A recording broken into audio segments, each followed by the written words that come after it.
Et salut la communauté, c'est Wakiu pour des Wacky News. Alors du coup aujourd'hui on se retrouve avec l'événement de Nebula du coup qui vient d'arriver.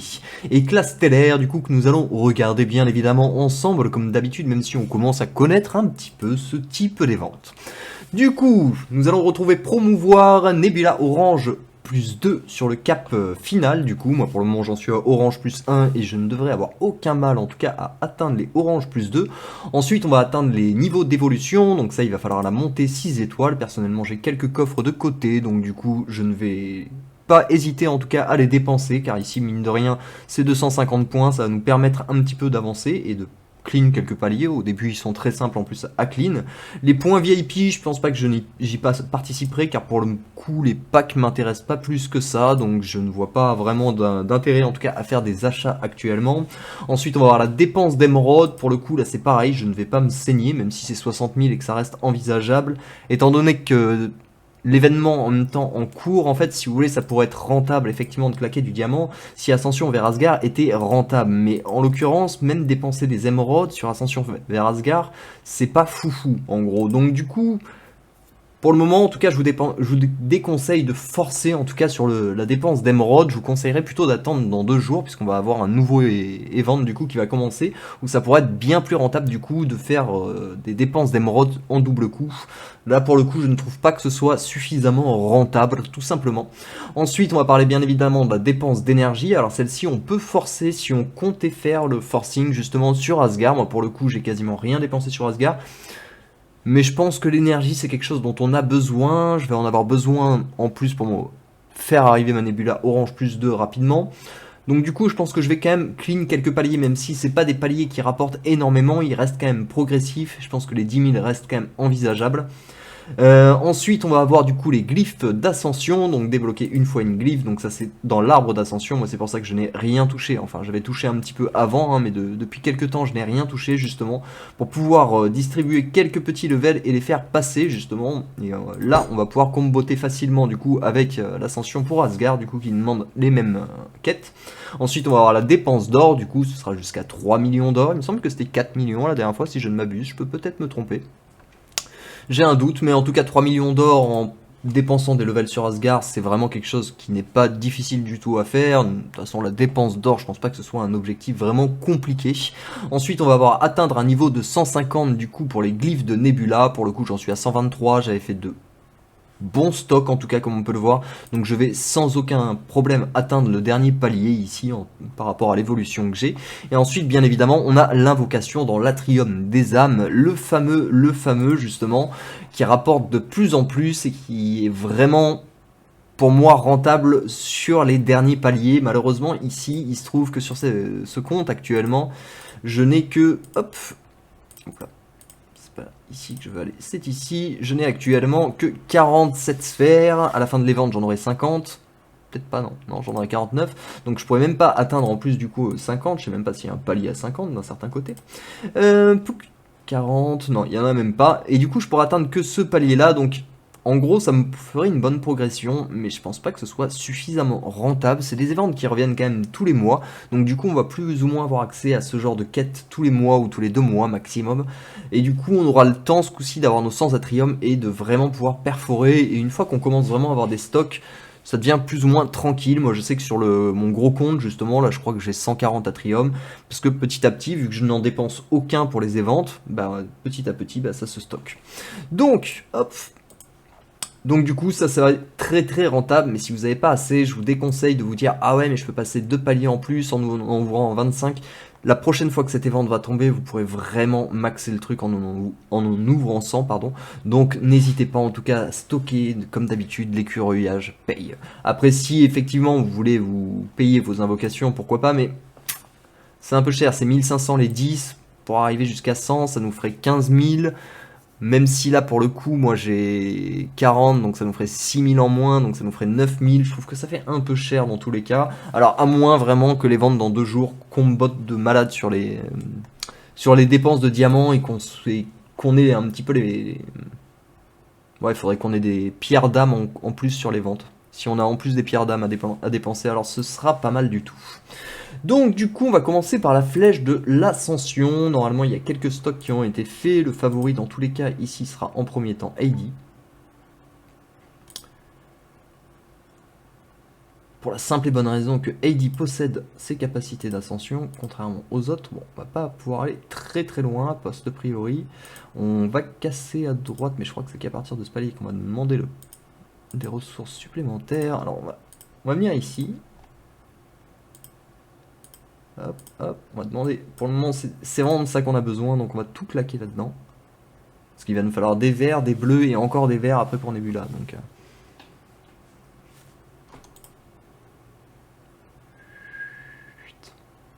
ça va pas nous faire des masses. Hein.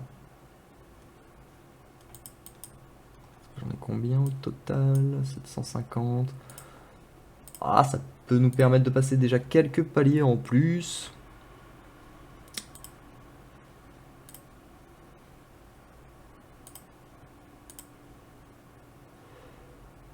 On va aller déjà chercher sa première compétence d'ascension en premier temps, si on peut se le permettre. Ok, donc ici il nous demande déjà la deuxième ressource, qui est pas mal du tout.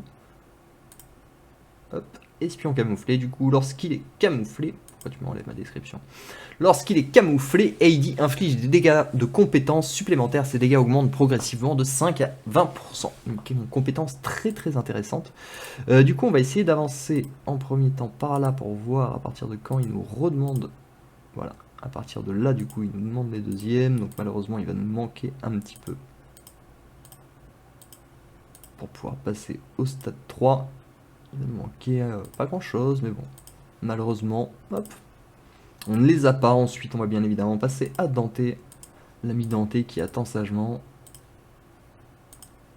Par contre, l'or, il va falloir que je commence un petit peu à faire gaffe, mine de rien.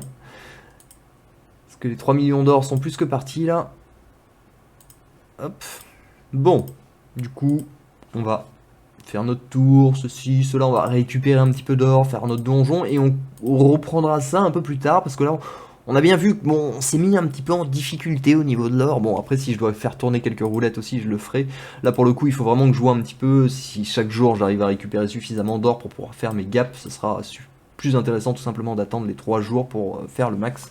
Du coup, de gap, du coup, ça va jusqu'à 35, et comme d'habitude, c'est progressif. S'il vous manque quelques paliers, il y a toujours une solution hein, qui reste très facile. S'il vous manque, je sais pas, 5 niveaux pour atteindre le dernier palier, vous allez sur un héros, du coup, qui est au moins bleu, et vous pouvez, par exemple, sur Galad, que je vais jamais utiliser, mais ça me coûte que 25. Là, par exemple, on peut faire la même chose, 25, 25, 25, et ainsi de suite. Donc, du coup, au pire, si... moi, je sais que je monte pas les... je monte pas pour le moment de tank, ni de héros qui demandent justement des cristaux rouges, donc du coup je peux me permettre justement de mettre des 25 à droite à gauche sans que ça me mette dans la panade tout simplement. Donc du coup c'est comme ça que je ferai si vraiment il me manque des gaps, mais pour le moment il nous manque surtout de l'or en premier temps. Donc bon, faisons avec ce qu'on a en premier temps. Donc du coup les invocations d'Atrium je ne vais pas y toucher personnellement. L'énergie du coup on va un petit peu forcer, étant donné que comme je vous dis ma Nebula normalement n'est vraiment plus très loin. Sachant qu'on a en plus la boutique, hein, bien évidemment, qui va pouvoir nous aider. Je pense qu'on va vraiment pouvoir la monter très très facilement sans aucun forcing. Hop, et du coup, nous allons bien évidemment aller faire un petit tour dans la boutique. Hop. Et du coup, dans la boutique, bon, c'est un petit peu toujours la même. En même temps, on commence à la connaître, mais bon...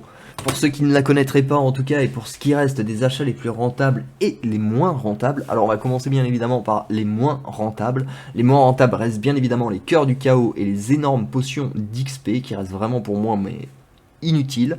Les coffres d'artefacts parfaits c'est pas mal, le truc c'est que bon, faut voir s'ils nous ressortent des évents de glyphes, mais des évents d'artefacts, mais en général on récupère pas mal de rouge du coup maintenant. Autant marcher sur une conversion, en tout cas si on a besoin, j'estime.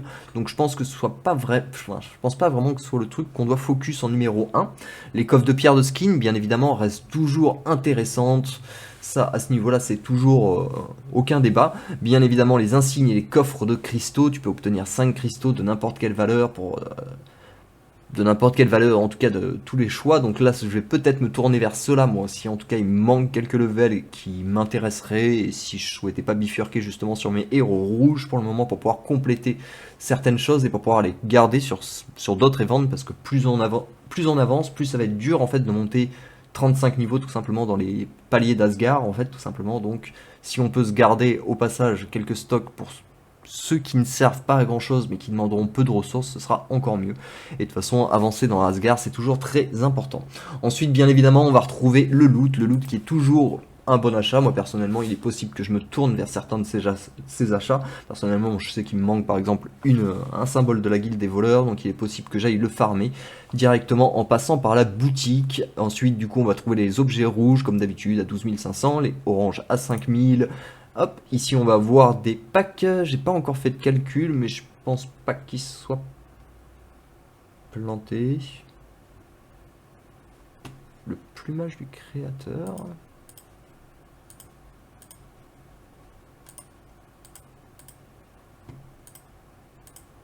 80 plus 160 plus 2 fois ça.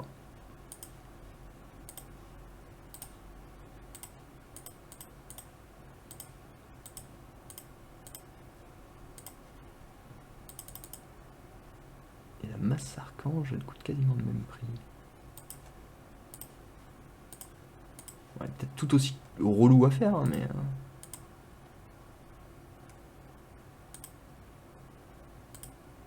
demande 50. Ouais, c'est ça, plus 60, 60, plus 50, ouais, ça doit revenir plus ou moins au même nombre de loot en fait. Il est tout aussi relou à faire en fait l'objet, donc du coup c'est normal que le prix s'avoisine. Hop. Donc voilà, en tout cas pour ce qui est de mon avis, en tout cas donc acheter du loot ne sera jamais forcément une erreur, selon moi, ça peut même nous faire gagner du temps, et si pour le coup ça peut nous faire gagner un petit palier pour peu, autant en profiter. Mais pour moi, vraiment, ça va vraiment se tourner sur cette page, encore une fois, sur les pierres de skin et sur les insignes et les coffres de cristaux aléatoires, tout simplement, parce que Asgard, c'est une galère monumentale à monter, voilà, autant pas tourner autour du pot. C'est vraiment compliqué et long à monter, donc du coup, encore plus au final que les skins, je trouve, donc... Je reste hésitant. Dans tous les cas, j'ai fait mes dépenses le dernier jour. Il va falloir un petit peu voir aussi ce qu'on nous propose sur les ventes dans 2 jours, parce que les ventes dans 2 jours... On peut voir sur la picture qu'on a un Rufus avec son Winter Skin et qui nous disent que les Winter Skins seront accessibles. On ne sait pas encore quel Winter Skin parce que ça se trouve il n'y aura que Rufus. Ça se trouve il y aura tous les Winter Skins de disponibles. Auquel cas effectivement bon les ventes de Nebula ce sera peut-être plus rentable de se tourner du coup directement vers les pierres de skin. Si on se retrouve à avoir 3 skins d'un coup à monter en plus, bon bah autant faire du loot et partir là-dessus plutôt que sur Asgard. Mais encore une fois, moi toujours pareil, les meilleurs conseils que je peux vous donner c'est ne dépensez pas toujours forcément le premier jour, attendez de voir ce qu'il y a dans 2 jours. Par contre n'hésitez pas à faire un max en tout cas, parce que moi j'étais en train de me dire oui je vais voir un petit peu sur 3 jours, mais non en fait je vais pas du tout voir sur 3 jours, parce qu'ici il va falloir que j'atteigne mon level 30 aujourd'hui en tout cas, même si l'autre c'est 35, donc du coup ça il va falloir que je le combotte, ça c'est évident, même si on va faire notre tour, on va très certainement claquer des roulettes, mais c'est pas grave.